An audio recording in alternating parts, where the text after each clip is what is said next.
जय माँ भारती। मैं भगवान सिंह नायक आप सभी का आपके अपने यूट्यूब चैनल माँ भारती एजुकेशन पर स्वागत करता हूँ। दोस्तों, आज हम प्रायद्वीप भारत की नदियों में जो बंगाल की खाड़ी है, बंगाल की खाड़ी में गिरने वाली नदियों के बारे में पढ़ेंगे। तो इससे पहले है हम अरब सागर में गिरने वाली नदियों के बारे में पढ़ चुके हैं। तो आज हम देखेंगे प्रायद्वीप नदी में, प्रायद्वीप भारत की नदी जो इधर बंगाल की खाड़ी में गिरती है।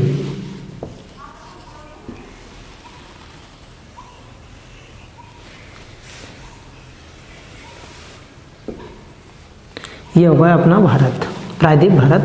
ठीक, अब इधर तो हमने पढ़ ली थी। ये इधर कौन है अपना अरब सागर, इधर क्या है बंगाल की खाड़ी, बंगाल की खाड़ी। इधर क्या है अपना यहाँ से श्रीलंका, और ये वाला है तो यहाँ पर कौन सी खाड़ी है मन्नार की खाड़ी, और इधर क्या है पाक की खाड़ी। तो ये पाल्क या पाक की खाड़ी। ठीक, अब हम शुरू करते हैं कि कौन कौन सी महत्वपूर्ण नदियां हैं कि जो बंगाल की खाड़ी में अपना जल गिराती है। उधर से हम देखें तो हम गंगा नदी और ब्रह्मपुत्र नदी पढ़ चुके हैं। अब शुरू करते थे हम। देखिए, इधर से एक नदी आती है अपनी हुगली नदी, तो जो हम पढ़ चुके हैं। तो हुगली नदी किसकी शाखा है? गंगा नदी की ही एक शाखा है। तो हुगली नदी में कौन सी नदी मिल जाती है? दामोदर नदी मिल जाती है। और दामोदर नदी को हम क्या बोलते हैं? पश्चिम बंगाल का शोक कहा जाता है दामोदर नदी को, और जैविक मरुस्थल भी कहा जाता है। तो ये तो हो गई अपनी दामोदर नदी, और ये हो गई अपनी हुगली नदी। देखिए, इसके बाद हम बात करें तो इधर से एक नदी आती है अपनी स्वर्ण रेखा नदी। कौन सी नदी? स्वर्ण रेखा नदी।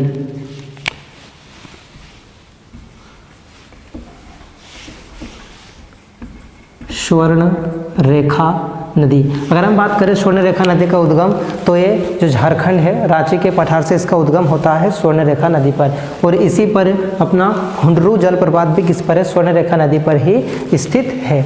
आगे चले हम तो महत्वपूर्ण नदी देखिए तो हम एक आती है अपनी वैतरणी नदी। कौन सी नदी? वैतरणी। एक आती है अपनी ब्राह्मणी नदी, ब्राह्मणी नदी। ये सब अपना जल कहाँ गिराती है? तो ये इधर बंगाल की खाड़ी में अपना जल गिराती। इसके बाद अब महत्वपूर्ण नदी देखिए हम महानदी। कौन सी नदी? महानदी। तो ये याद रखना हमें, महानदी। देखिए, महानदी की अगर हम बात करें तो अगर इसकी लंबाई की बात करें तो इसके कहीं मिलेगी आपको 815, और कहीं 15 का उल्टा मिल जाएगा 851। तो ये हमें याद रखना है। देखिए, अगर हम बात करें कि महानदी, तो महानदी को छत्तीसगढ़ की गंगा और उड़ीसा का शोक कहा जाता है। क्या? छत्तीसगढ़ की गंगा और उड़ीसा का शोक कहते हैं। तो महानदी हमें याद रखना है। और महानदी पर ही बना है विश्व का सबसे बड़ा बांध, हीराकुंड बांध।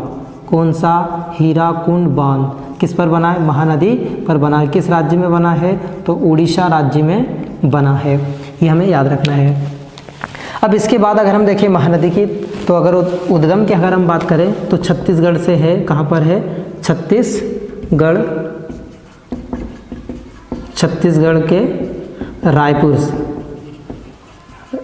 रायपुर से इसका उद्गम हुआ है महानदी का।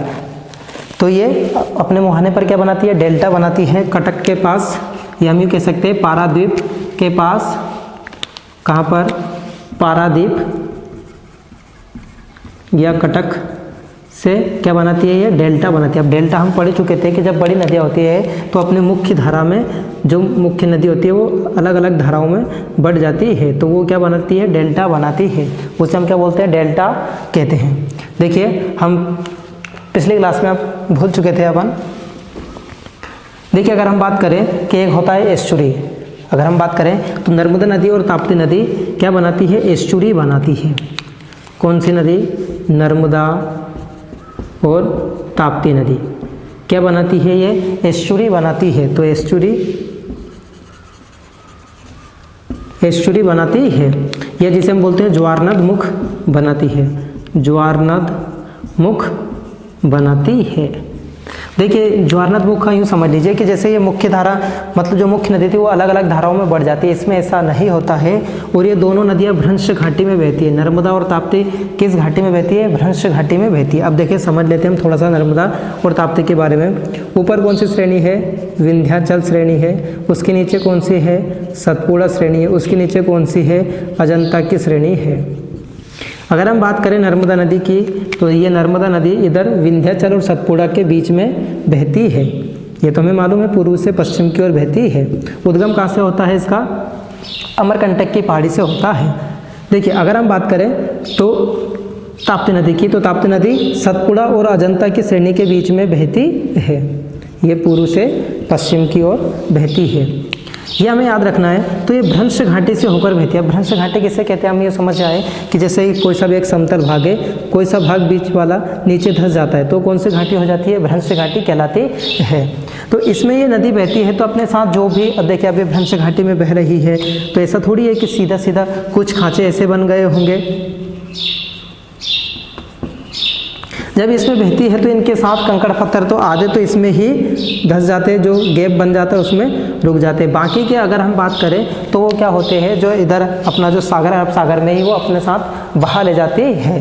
तो लगभग नर्मदा नदी 27 किलोमीटर लंबा एस्चुरी बनाती है। कितना? 27 किलोमीटर लंबा। इसे यूँ समझ लीजिए केवल आप कि नदी का पानी और सागर का पानी मिल गया। जैसे ये था अपना सागर का पानी और इधर से आ रहा था अपना नदी, ये भी याद रखना, ये नदी ये सागर।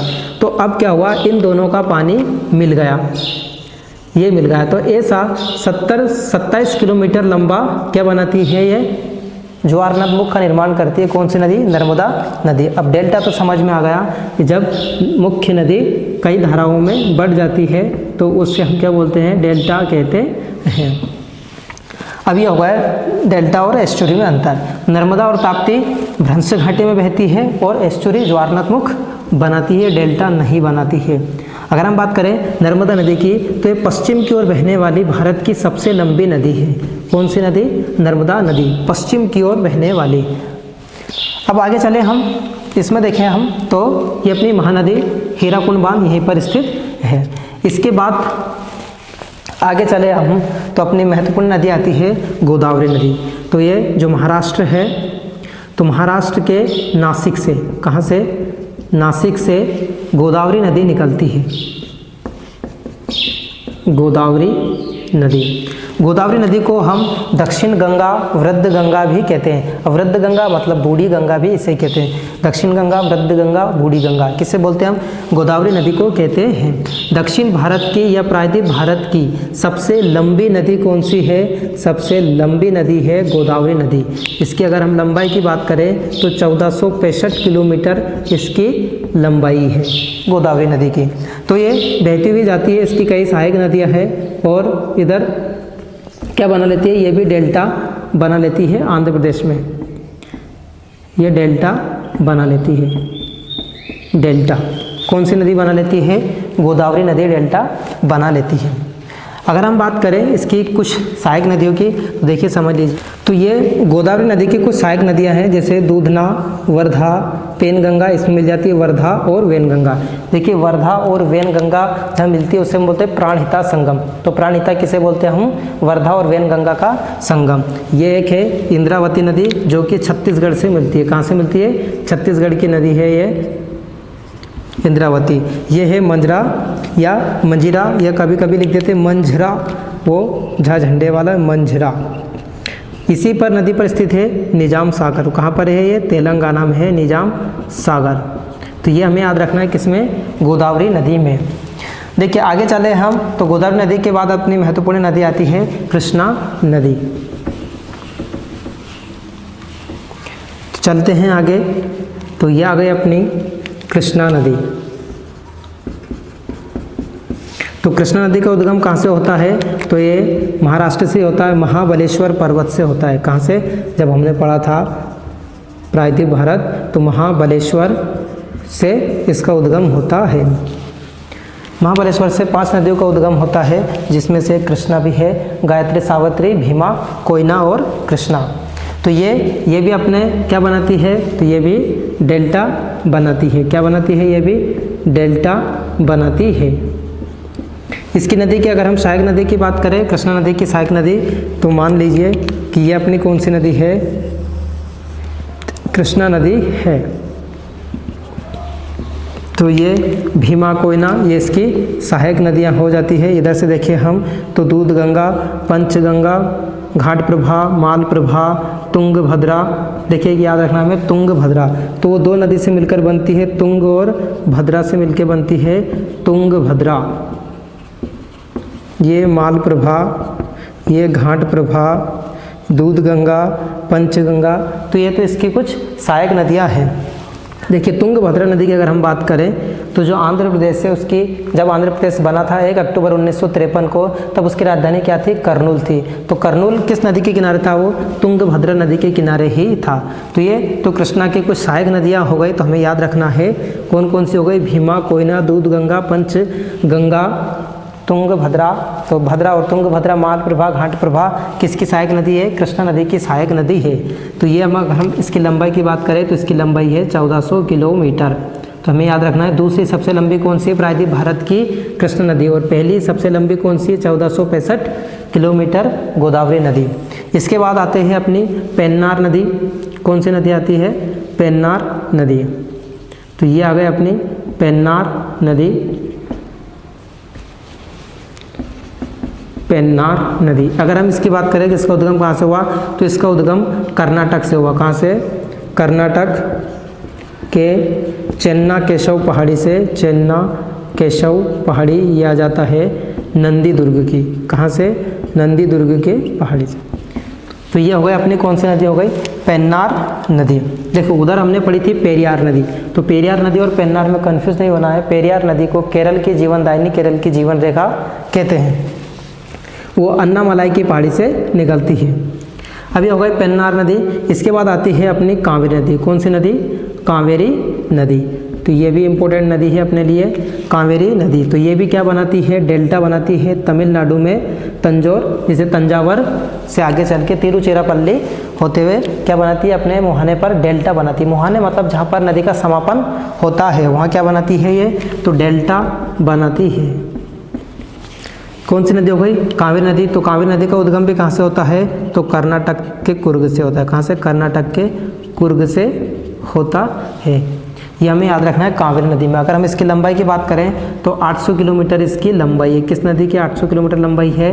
तो कावेरी नदी की है। और हमने देखी थी महानदी की कितनी? 815 या 851। देखिए 51 का उल्टा क्या होगा? 15। तो आपको दोनों बातें मिल जाएगी, इसलिए मैंने दोनों बातें लिख दी है ताकि कंफ्यूज ना हो। वैसे भी लंबाइयाँ नहीं पूछते, बस कभी कभी पूछे थे कि लंबाई के क्रम में कौन सी नदी लंबी है, इनमें से कौन नहीं है। अभी हम देखेंगे कि भारत की अगर हम लंबाई के क्रम से देखेंगे तो 5 या 6 प्रमुख लंबाई नदी की देख लेंगे हम। ये हो गया अपना कावेरी नदी। इसके बाद आती है अपनी वैगई नदी। तो ये हो गई अपनी वैगई नदी। तो वैगई नदी कहाँ गिरती है? पाक की खाड़ी में गिरती है। वैगई नदी कहाँ गिरती है? ये पाक की खाड़ी में गिरती है। देखो हम अभी लिखा है पाल्क, तो इसे कभी कभी पाक भी लिख देते हैं। तो पाक की खाड़ी या पाक जल डमरू कौन सा है? यही वाला स्थित है। इधर है मन्नार की खाड़ी, तो इसमें ताम्रपर्णी नदी गिरती है। कौन सी नदी? ताम्रपर्णी नदी कहाँ गिरती है? तो मन्नार की खाड़ी में गिरती है। अब ये तो हो गई अपनी नदियाँ। अगर हम टोटल नदी के बाद देखें कि अपने कुछ प्रमुख नदी के बारे में देखें कि लंबाई के अनुसार अगर आपसे क्रम पूछा जाए कि कौन सी नदी बड़ी है, तो ये हमें याद रखना है। ये सारी नदियाँ कौन सी है? तो सभी नदियाँ हैं जो कि बंगाल की खाड़ी में गिरती है। बंगाल की खाड़ी में गिरने वाली नदियाँ। तो ये तो हो गया। अब देखिए अगर हम क्रम की बात करें कि जैसे कि कौन सी नदी लंबी है, कौन सी छोटी है, तो वो थोड़ा सा देख लेते ताकि जब वो ऑब्जेक्टिव में हमारे सामने हो ऑप्शन तो कंफ्यूज ना हो। देखिए सबसे लंबी नदी कौन सी है? अपनी गंगा नदी है। कौन सी नदी है? गंगा नदी है, क्योंकि इसकी लंबाई कितनी है? 25 किलोमीटर। स्वाभाविक सी बात है सबसे लंबी नदी कौन सी हो गई? अपनी गंगा नदी हो गई। इससे छोटी है क्या? 2000 के समथिंग नहीं है। फिर कौन सी आ जाती है? अपनी गोदावरी नदी। तो सब दूसरे नंबर की सबसे लंबी नदी कौन सी हो गई? गोदावरी। इसकी लंबाई कितनी है? 1465 किलोमीटर। इसके बाद कौन सी नदी आ जाती है? अपनी कृष्णा नदी आ जाती है। ये भारत की सबसे लंबी नदी का क्रम है, ठीक है, लंबाई का घटते क्रम। कृष्णा नदी का कितना है? 1400 किलोमीटर। इसके बाद कौन सी नदी आ जाती है? अपनी यमुना नदी आ जाती है। इसकी कितनी है? 1375 किलोमीटर। कहीं 70 भी आ जाता है, तो 70-75। इसके बाद कौन सी नदी आ जाती है? अपनी नर्मदा नदी आ जाती है। इसकी कितनी है? 1312 किलोमीटर।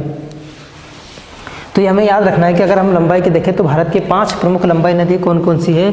गंगा, गोदावरी, कृष्णा, यमुना और नर्मदा। तो ये हमें याद रखना है। गंगा का उद्गम कहाँ से होता है अपने? उत्तराखंड से होता है, यूके से। गंगोत्री ग्लेशियर अभी देखा हमने, गोदावरी नासिक महाराष्ट्र से होता है। और कृष्णा का महाबलेश्वर पर्वत ये भी कहाँ से होते हैं? महाराष्ट्र में स्थित है। यमुना का यमुनोत्री ग्लेशियर से होता है और नर्मदा का एमपी से होता है। मेकल की पहाड़ी, अमरकंटक की पहाड़ी। तो ये हो गया हमारा पूरा नदी चैप्टर खत्म। अब मिलते हैं हम नेक्स्ट लेक्चर में। जय मां भारती। दोस्तों इस वीडियो को लाइक करें, शेयर करें और चैनल को सब्सक्राइब अवश्य करें। जय मां भारती।